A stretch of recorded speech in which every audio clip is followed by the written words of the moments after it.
units was. I mean, I was a battalion commander, and I had a platoon that flew these unmanned aerial vehicles. And the Shadows did a great job for us in Baghdad, and I had a lot of great soldiers that taught me a lot of, how you do flight control, how do you do, flight planning. I've got a program on here that actually it enables you to establish a flight path. So you can establish a flight path. So it says, okay, I want to go from my location. I want to take off, hover at 50 feet, fly in whatever direction, azimuth. Fly in that azimuth, stop at that point, 3 seconds, loiter, go to a different azimuth. And so it allows me to do that.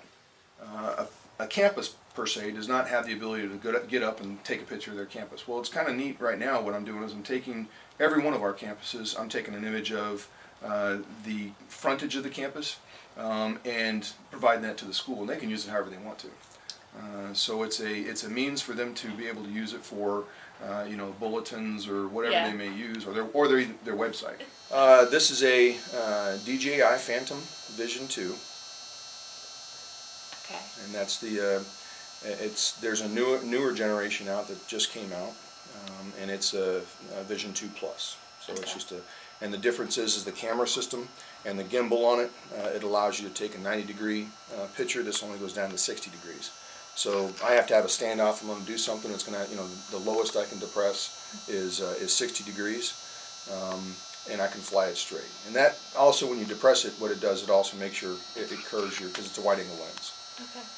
And so if you do it straight, you have a regular image. But when you start depressing it, starts to make the Earth look, round because of the fisheye effect.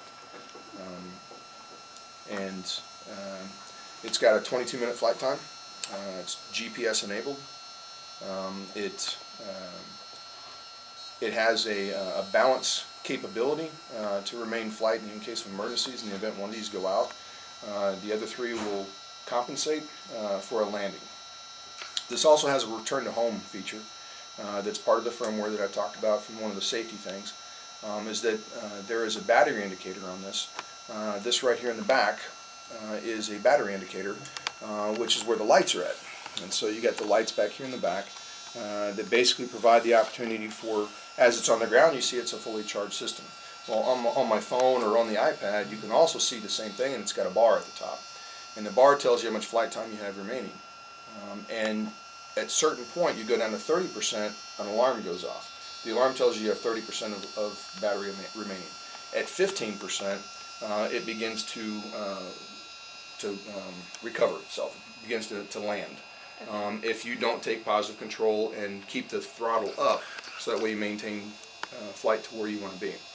If you completely lose control, and I'll show you an example of that, if you lose control as in your remote control fails to communicate, what it will happen, it will stop its whatever operation it's in, it will stop, and it will bring itself to a hover, and then it will elevate to 60 feet, and then at 60 feet, it will, and if there's anything in the way and you haven't planned that as part of your flight, it's going to hit it, because at 60 feet it's going to turn and it's going to go right back to where you started from. Next step is to upgrade my home system to or actually buy a new system that would enable me to help first responders in the event of a disaster or a hurricane, not a hurricane, but a tornado.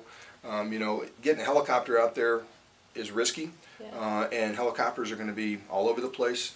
Because it's not going to be fixed in one location. Well, if a first responder needs assistance to do a quick search of an area, that's kind of what I would like to do, is to help first responders in life-saving searches, those kinds of things. Yeah.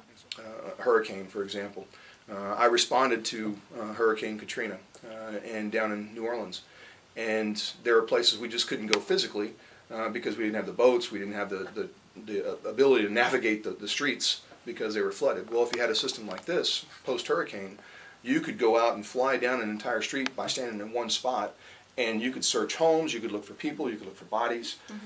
And so that's kind of where I'm, my personal passion is to really do something like that.